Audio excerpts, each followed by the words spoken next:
That Triathlon Show, episode 52.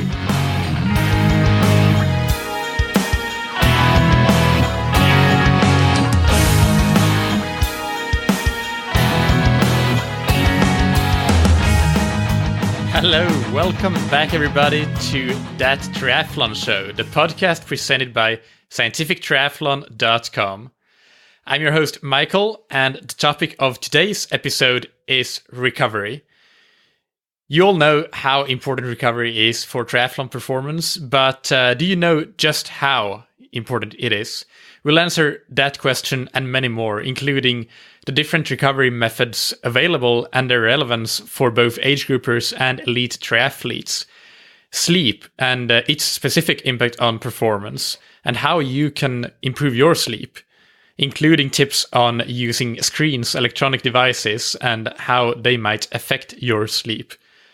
My guest today is Shona Halson, PhD and Senior Recovery Physiologist at the Australian Institute of Sports, or the AIS, and she knows all the ins and outs of recovery for athletes, both from a scientific and theoretical perspective and from an applied practitioner's perspective. So, without any further ado, enjoy the show. All right, it's my great pleasure to welcome Shona Halson to this episode of That Triathlon Show. Welcome, Shona. Thank you. Thanks very much. And you're a senior recovery physiologist at the Australian Institute of Sports, and anybody who follows sports science and exercise science is probably going to be familiar with the AIS, as it's called, because you guys do a ton of great research there, and a lot of interesting stuff is coming out of the AIS continuously. Can you give us a brief bio of what exactly it is that you do in your role? Yeah, sure. So my role is a combination of direct athlete servicing, so working with athletes, as well as research and PhD student supervision in particular. So in terms of the actual service provision, we do a range of different things regarding recovery in terms of programming recovery into training programs, do sleep monitoring, sleep education, as well as providing some facilities and facility access as well. My PhD was in overtraining in cyclists, so that was a number of years ago now, and so I was really interested in fatigue. And when the job at the AIS came up, it was a fatigue and recovery scientist. So I went in with the sort of recovery background, the fatigue background, not so much of the recovery background. But as we continued to do more and more research around fatigue and finding that it was a little bit more difficult to understand, the one thing that we could actually implement and see big changes with was actually introducing recovery into the training program. So moved slightly away from fatigue and more in a little bit to recovery. And I've been at the AIS now for 15 years. And so it was really back then when recovery was starting to get quite popular. And in Australia, we have real evidence-based focus. So that's where the need to do research and to try and work out whether these strategies that athletes were using were actually working or not. All right. And when you say that you work a lot with athletes in an applied sense, do you have a lot of endurance athletes, or is it all across the board? Yeah, it's across the board. Typically, we obviously work with Olympic sports, summer Olympic sports. We do a little bit of winter Olympic work, but typically for us, summer Olympics are the priority. And yeah, work across a number of sports. Cycling and swimming are probably two of the ones that I've had most experience in. And how important is recovery? And if we try to focus more from an endurance athlete perspective, how important is it, like qualitatively and quantitatively? Yeah, it's a really good question. And I think, as I was saying, it's become more and more popular. So there's more and more focus on it, because what I think people are doing, and you notice the trend over time, is that athletes are training harder and harder. The volume and the intensity is often going up and up and up. And really the only way that an athlete can deal with that and can deal with the exposure to those loads is by making sure that when they have their time off, they're doing good recovery. So in terms of the actual numbers, it's very difficult to say. We do know that well, from my experience, most of the athletes who I've ever seen who are in a serious fatigue hole, whether that be just excessive fatigue or overreaching or overtraining, tends to be not so much because of the amount of training, but tends to be more the lack of recovery, whether that's not sleeping well, not having enough downtime, combining work, shift work, those kinds of things can be problematic. So from our end, we believe that recovery is really important during the training, during general training, during the season, but we also know that around competition, and depending on what type of competition that is, that recovery can also be really, really important in that acute setting where you want to minimise fatigue as much as possible. And what are the most important recovery methods that you use, or that you think that endurance athletes should use?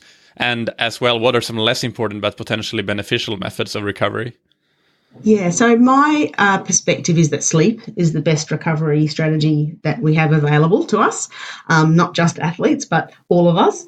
And that obviously, you should spend 8, 9, 10 hours asleep. And so when you think of some of the other strategies that you use that may be effective, they might be 15 minutes, half an hour type time frame spent on those, whereas sleep, we have a large amount of time that we devote to that, and there's a reason that we do that, and that's because there are lots of physiological and psychological things that happen during sleep. So for me, sleep is the number one.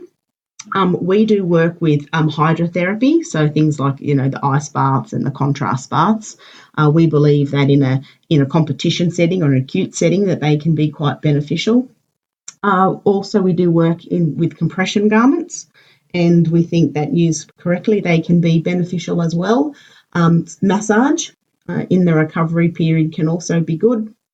And then I guess the area that we're really trying to move into that hasn't got a lot of science behind it, but is really around mental recovery. So we've spent our life in the periphery measuring the muscles, and now it's time to measure the brain and seeing how the brain recovers after exercise. And then, of course, the big one, which there's a lot of research in, which is not really our area, but that's, of course, nutrition, one of the most fundamental aspects of good recovery. Yeah, and I totally agree. I have here in my notes, the large chunk of the notes and questions that I have are around sleep. But that thing that you say about mental recovery, that's super interesting, and I hope that we'll have some time to dig a little bit into that. But just one more question, a general question on recovery. What factors really affect your need for recovery in terms of training, but factors outside of training as well, like stress and so on? Yeah, great question. Obviously, the amount of training and the type of training as well. So obviously, if you're swimming, you'll have a different potentially recovery requirement than if you're doing a longer hard run because of the potential muscle damage that you may experience. You may need different types of nutrition in response to that. So we try to look at what's the load, what's the training load, what's the type of training. So is there muscle damage or injury risk that might be associated with that? What are the other demands on the athlete? Or, are they working? Are they training? Are they in a block of where there's a lot of travel, which we know can cause that kind of sort of mental stress as well? So it's really looking at the actual training involved, and then all the other things around that may cause the athlete to need more recovery. How do you measure training load? Do you have a preferred method for that? Yeah, well, I guess at the AIS it really does vary depending on the sport. So obviously with the cyclists, they have their SRMs. We use obviously GPS and different things like that for different sports. We also have an online system, an athlete management system, which is modified smarter base system, where the athletes not only record what they've done, but they also record their responses to it. So, which we think is important because you can go out and do a really hard session and feel great. You can go out and do a really hard same session, and feel not so great. So we've got several tools that we use either objectively or subjectively through our athlete management system to try and get an idea of what the load is for the athlete and then how they're responding to that load. Yeah, and I think for many age groupers, a lot of the listeners of this show will be familiar with Training Peaks that has that kind of objective measurement that takes into account intensity and duration of training. Yes. So that might be one way that the listeners can apply that training load measurement. All right, let's move into sleep, because that's going to be one of the main topics of today's interview. So can you talk about how sleep has an effect on performance? Yeah, sure. So there's a couple of different ways that sleep is related or is important for an athlete. So firstly, we know from the research that if an athlete is sleep deprived for a certain amount of time, usually more than 3 or 4 days, you can see changes in performance. That's from actual research studies. And usually what we see is no change in physiology. So it's not like your VO2 drops or your heart rate drops or anything like that. What happens is your perception of effort increases. So everything just seems harder, which makes sense. It's like for those of us who are not elite athletes, but who like to exercise or who are working, when you get tired, everything just feels a bit harder. So we do know that there's direct performance effects of being sleep deprived. There's also a little bit of evidence to say that if you extend sleep, so you get more sleep, then your performance also increases. So, but then there's just the general day-to-day benefits of getting good sleep. So what we know, and this is most of the research now around the mechanisms around sleep, is done in non-athletes. We've collected quite a bit of data on the amount of sleep that athletes are getting, but the actual real research around different aspects that happen when an individual is sleep deprived comes from the general population. But things like I'm more likely to get sick, more likely to get injured, changes in metabolism, so you tend to eat higher fat foods or simple carbohydrates to get that quick hit. So there's definitely a lot of research now in the metabolism area, and it makes sense. You spend a longer time awake, there's more opportunities for you to eat. And there's also some evidence too around the hormones, leptin and ghrelin, that say whether you're hungry or full, that they may also be affected when you're sleep deprived. There's a bit of evidence out there as well on bone health. We know that bone actively remodels all the time, and that's also run off a hormonal system. So interfering with our body clock by staying awake longer and having less time asleep is going to have some ramifications. So we know that from a health point of view, there's lots of things that are implicated with poor sleep. From a brain point of view, there's also a lot of research in that area, especially around memory, learning, concentration, reaction time, those kinds of things, all reduced if an individual is not getting good sleep. So the way that we consider sleep is important, obviously around competition, because you want people to be as fresh as possible, but also just in the general training process and being able to adapt to the training that you're doing. And the interesting thing about working with elite athletes is it's almost like the perfect storm of things that can go wrong around sleep. So there can be a lot of travel, there can be early mornings, there can be late training sessions, there's caffeine, there can be stress. If they're age groupers as well who might be working, trying to fit in early morning training sessions and late night training sessions, that can obviously be a problem as well. So it is something that we are spending a lot of time on trying to understand how we can help our athletes sleep better. Yeah, what you say there about age groupers, that I think that totally applies to the majority of the listeners, including myself. And you mentioned there are several things here that I want to follow up on. First, when you say that sleep's main effect on performance comes through increased perception of effort, do you have any data on that? Have anybody tried to do a research study, for example, using time to exhaustion or something on that? Yeah. Yes, there's one or two studies that are out that have looked at sleep deprivation. And looked at that, and that's exactly what they found. One of the issues we have with some of the research, though, is that they tend to use one night of full sleep deprivation, so basically not sleeping at all. Now, we know that most people don't actually do that. Most people just sleep small amounts regularly. We think the same thing does happen, and I've anecdotally heard that in athletes that say when they get shorter amounts of sleep, that they tend to feel like their perception of effort is much higher. But that's over sort of the acute period. So that's over, 3 or 4 days. I think if that goes on for long periods of time, then you may have the changes in the physiology and the changes in general health and well-being and injury risk and all those kinds of things. But just acutely, definitely an increase in perception of effort in response to sleep deprivation. Yeah, I certainly felt that my threshold seems to be around 7 hours. If I can get 7.5 hours every night, I feel good, really good. But when it drops down to 7 hours, it feels like I'm really not able to perform quite at my best, even though it's a small difference, and 7 hours might be enough for some people. But it's a fine line, so it would be interesting to see a comparison study of something like 8 and 6 hours a night, or something over a period of a few days or a week or so. Yeah, and that's great what you've said there. I think that's really important for the listeners as well, is to get an idea of what feels normal for them, because the sleep requirement for each person is very different. Some people can get by with less sleep than others. Some people need more sleep just to get by. So I think what you said about knowing what's normal for you and then always going back to that and trying to get that amount of sleep as often as possible. How large is the range there for what might be normal for people? Yeah, that's an excellent question. I think most athletes ideally sleep. Most of them are sleeping on average. We see about 6.5, 7 hours. Now we believe that's not enough.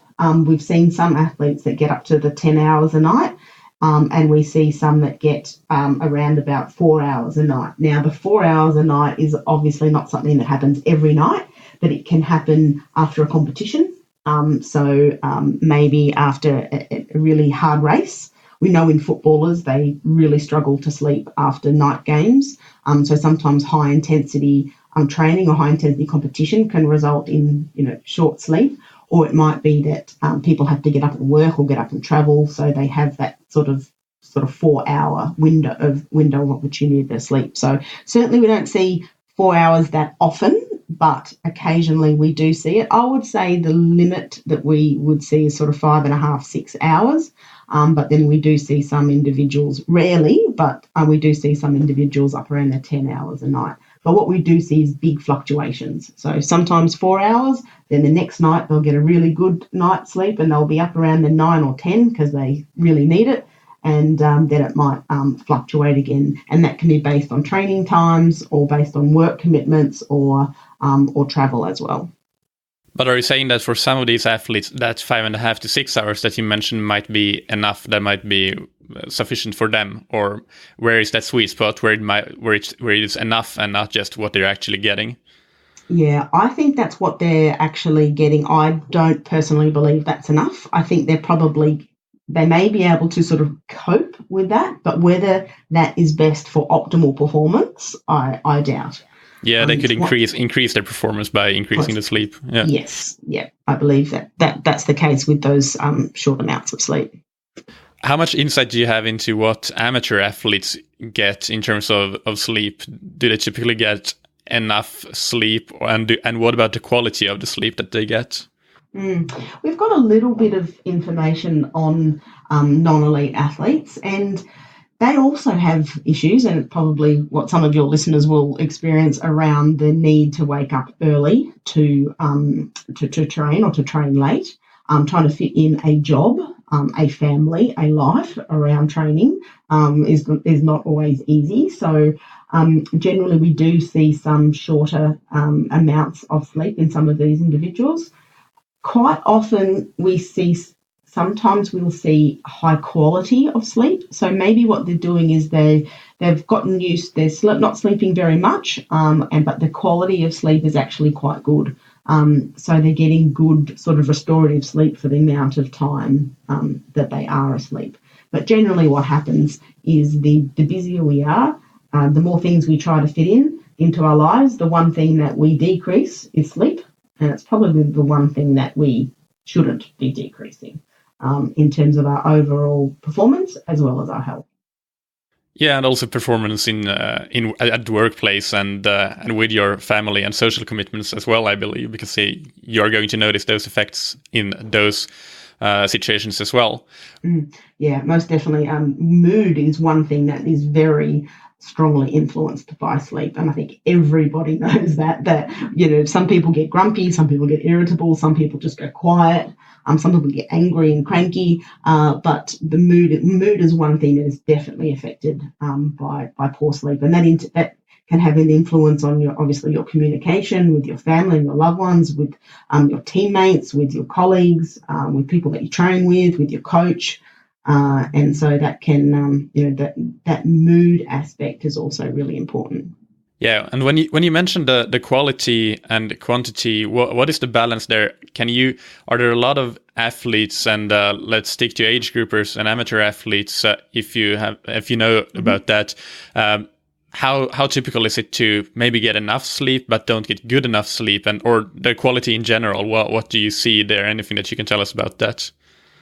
Yeah, it is very variable. But as I said, we do sometimes see the people that have slightly less sleep have higher quality sleep.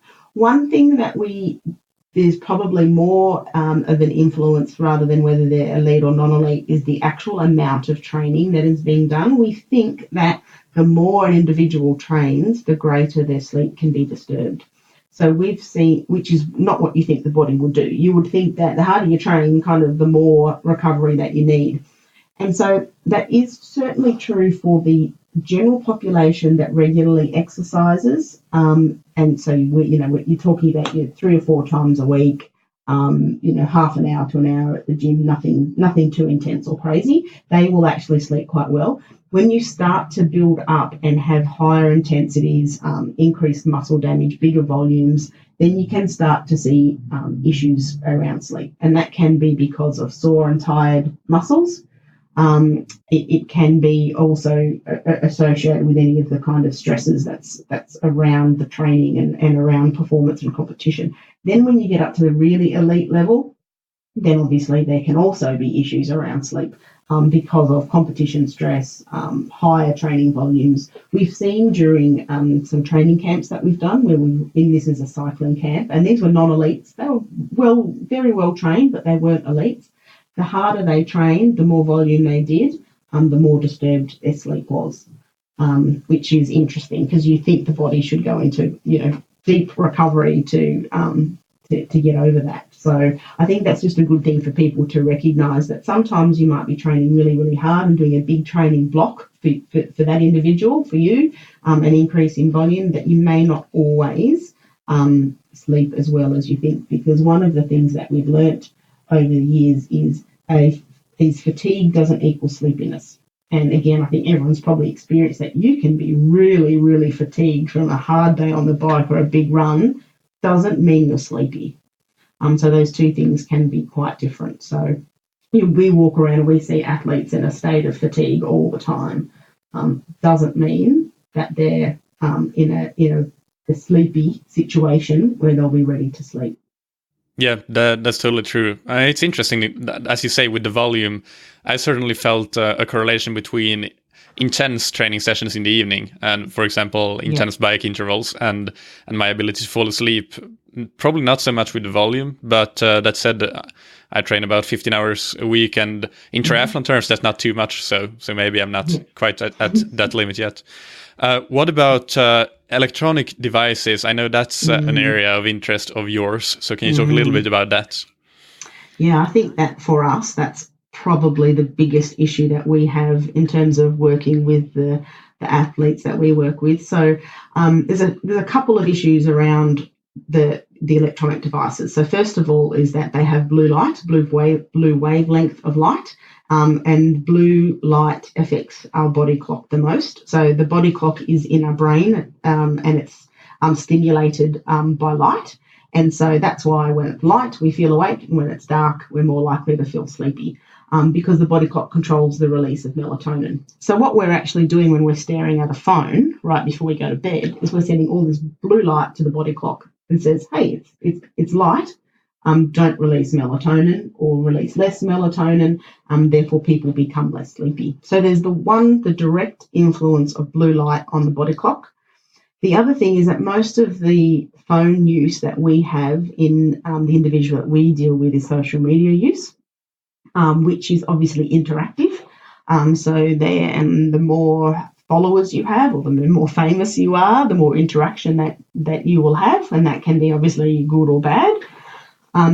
So we've got this time, which is say the hour before bed, where you want no light and you don't want a whole lot of mental stimulation, and using a phone, and particularly using a phone with social media, can be a real issue. So for us, we've accepted to a certain extent that people are going to be on their phones before they go to bed. It's pretty much what everybody does, even though we don't think they should.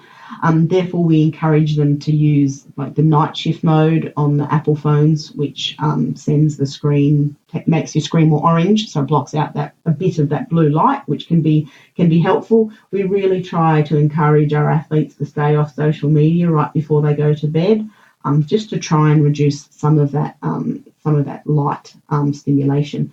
And the other thing now is we do see athletes watching with the influence of streaming now. So a lot of people have Netflix or Stan or something like that. You can watch that on your laptop, again, with the light quite close to the face. So we have that issue as well. So for us, we're really trying to encourage people to use their time wisely and use their time sleeping rather than use it on social media or watching movies. Yeah, perfect advice. Let's move on from sleep and talk just a little bit about the role of nutrition in recovery. So just a brief overview. Yeah, sure. So I guess nutrition is one of those things that has really been researched for a long period of time. So now, the nutrition research is really getting down to some really specific information because there's been so much research done over the years. And yes, we know that nutrition is one of the foundations of recovery, repairing, refueling. So using carbohydrate or using protein for muscle repair, rehydrating. The way that is used in terms of targeting around training sessions is now getting really sophisticated, because obviously in a sport like triathlon, where you don't want to be carrying any extra weight, then you can really, the whole issue about low carb, high fat, those kinds of areas that are getting really popular now, is something that the AIS, the nutrition department, have been doing quite a bit of really quality research over the years. But I guess just to say that nutrition is really important, and it's not just important for refueling, it's important for the immune system. And we know people are more likely to get sick when they've got reduced levels of carbohydrate. We know that protein can be used in a lot of ways, and it's not just about muscle, it's about ligaments and tendons now as well. There's a lot of good research out from Keith Barr's lab in the US about using different nutritional supplements for we just go straight to the muscle, but what about ligaments and tendons and things like that as well? So I guess the short summary is to say that nutrition is really important. It's harder in sports like triathlon to get that good balance, because you obviously don't want to be taking on too many calories. But it's one of the absolute fundamentals for recovery, especially when you want to back up and be able to do high quality sessions repeatedly. Two quick follow-up questions. For post-workout nutrition, is there such a thing as a window of opportunity? And if so, how long is it? Yeah, yes, there is. It does seem to depend a little bit on whether you're consuming carbohydrate, protein, whether you're rehydrating, what the goal is. But a lot of the evidence and a lot of the general recovery strategies is really talking about that 1 hour post exercise as being really beneficial. Yeah, and that's where you'll want to get in quite a bit of carbs and some protein as well. Yeah.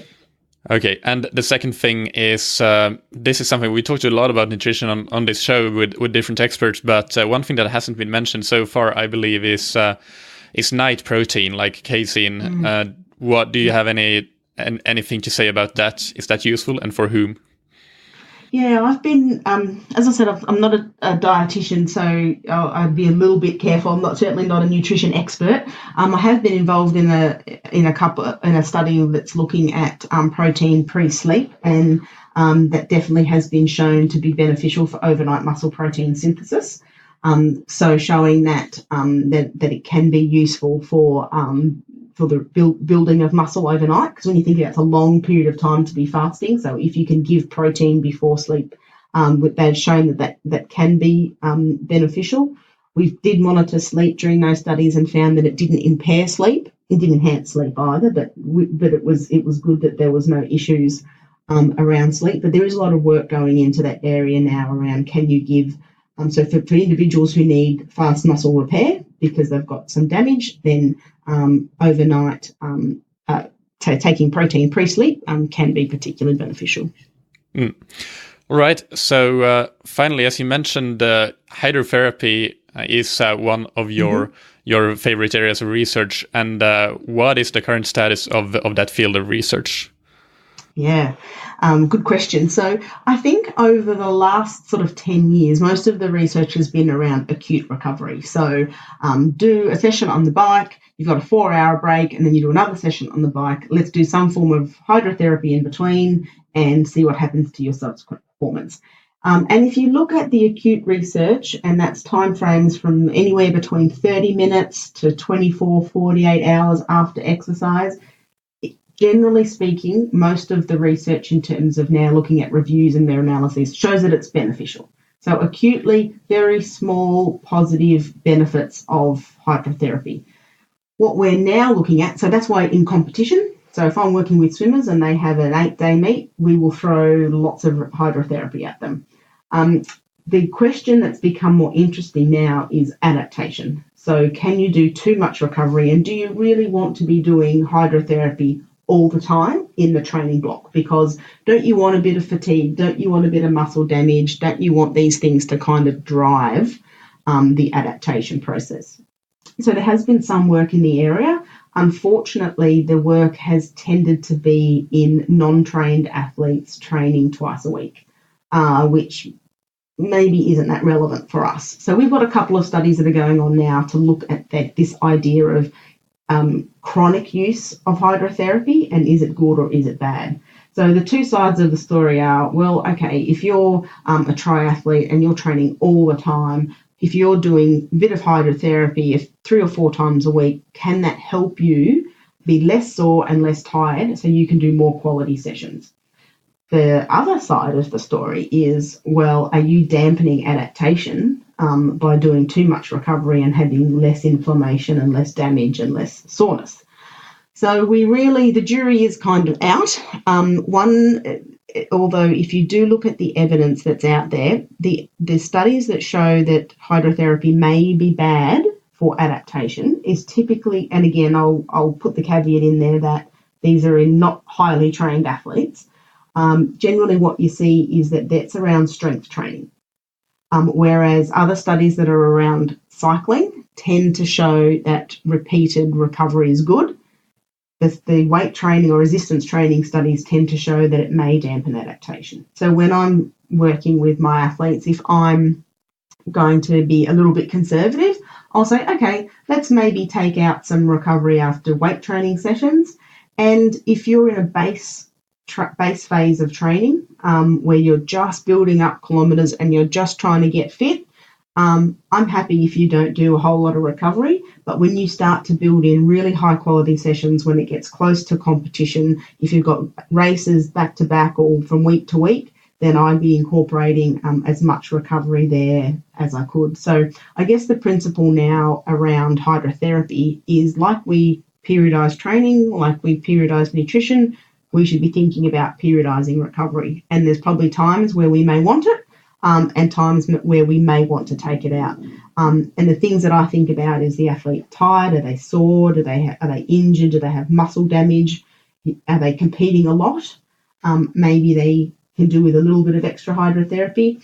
If they're just in base training, getting out, they're doing long, hard kilometres, maybe we can drive that adaptation a little bit more by giving them not as much recovery as they may normally do. That's fascinating. What about ice baths as compared to contrast baths and the different forms of hydrotherapy? Is there any sort of general guideline on that? Yeah, that's a really good question. I wish I knew the answer. All the research that's been done on adaptation has been done in cold water. I actually think that the contrast, we may see completely different results. And fortunately, we have a student who's just finished a big study looking at the difference between cold and contrast on adaptation. He's just finished, so unfortunately, have to stay tuned for the results of that. Please send me an email when it's published. When it's good to go. Yeah, I'm desperate to see the numbers. But maybe contrast with the incorporation of the heat in there has less of an effect. From an acute perspective, both contrast and cold water immersion seem to be both effective. If I was working with athletes in the heat where warm weather was an issue, which it is more often than not in Australia, so we tend to use more of the ice bath type approach rather than the spa and the sauna type approach, just because of the environmental conditions. Whereas in the Northern Hemisphere in winter, I'd be encouraging people to use spas and saunas as a recovery method. Yeah, and probably even in summer, the way that this summer has been going here in Helsinki. What about, can you do hydrotherapy even in the shower, or do you need a bath for it? Yeah, great question. We have done some research comparing showers and baths, and showers do seem effective.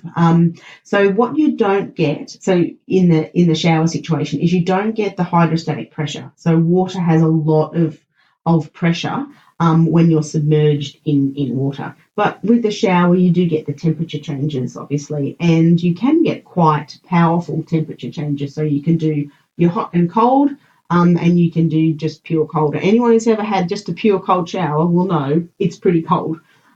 So you can use that effectively for the temperature changes. You just don't get that hydrostatic pressure that you get from full immersion in a bath. But it's something that we recommend our athletes do when they travel or if they don't have access to baths or spas. Great. Finally, let's circle back to what you mentioned at the front of the episode about, was the term psychological recovery or mental recovery? I forget already. Yeah, we tend to use mental recovery, but it is something that's become interesting for us. And we'll hear athletes say to us, physically, I feel recovered, but I just feel mentally exhausted.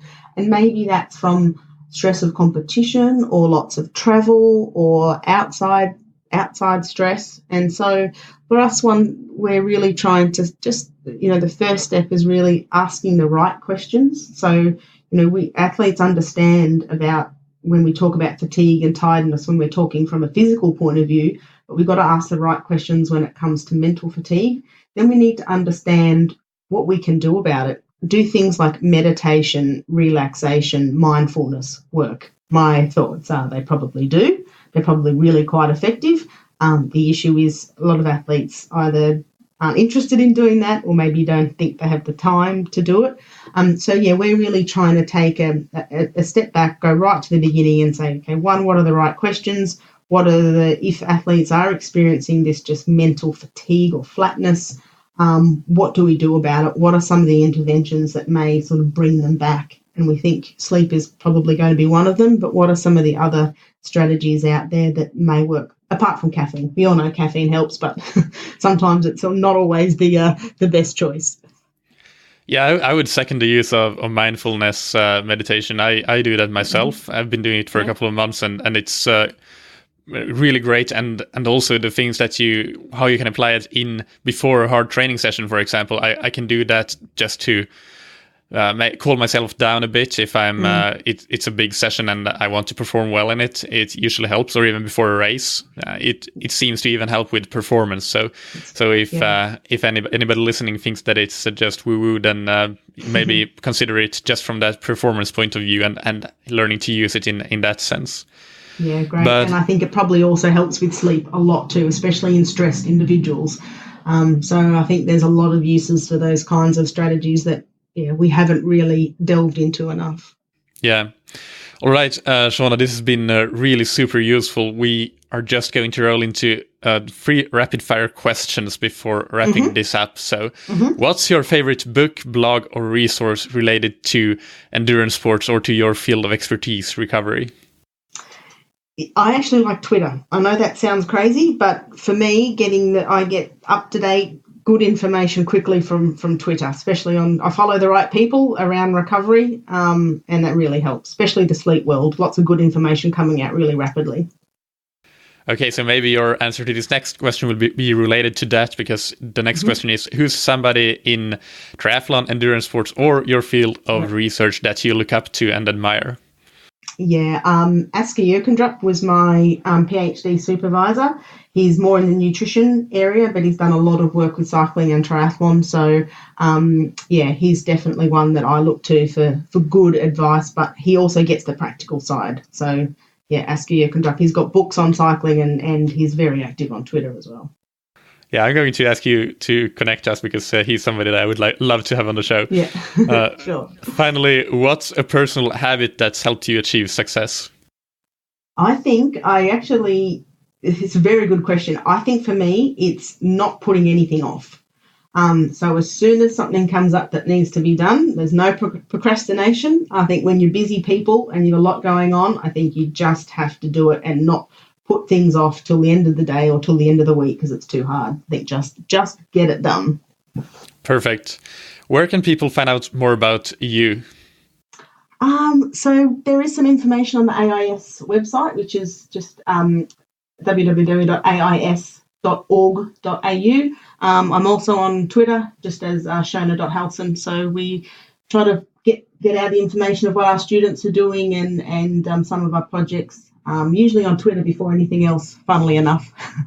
All right, perfect. And we'll have all that linked up in the show notes. All right, thanks to all the listeners for staying with us today. This has been Shona Halson, and we are signing off from That Triathlon Show for today. Thank you, Shona, for coming on the show. It's been a pleasure. Thank you. Appreciate it. It's been fun. All right, I hope that you enjoyed that interview with Shona. The show notes for today's episode will, as usual, be found on thattriathlonshow.com. On Monday, the next episode number 53, we'll talk to David Tilbury Davis. It will be a training talk masterclass for self-coached triathletes of all levels. I have done that interview, and there are great takeaways for everybody from beginners to very advanced triathletes. I got a few nuggets that I hadn't even considered before talking to David that he put in my head, and definitely immediately got the old machinery up there going and trying to think about how to apply those things in my training and in my athletes' training. As always, I encourage you to send feedback, questions, and topics, guest requests, you name it, to my email on michael@scientifictriathlon.com. And that's Michael with a K. Or you can tweet me on @SciTriat. And hey, just a quick reminder that if you are interested in getting coached by me, I currently might have a few slots available for coaching, depending on if they filled up last week when I first announced it or not. I am recording this ahead of time, so I can't know. But the best way to find out is, as above, to send me an email to michael@scientifictriathlon.com, and we can discuss if coaching by me is right for you or not. That's it for today. I look forward to being in your earbuds again on Monday. But until then, keep training smart and keep loving triathlon.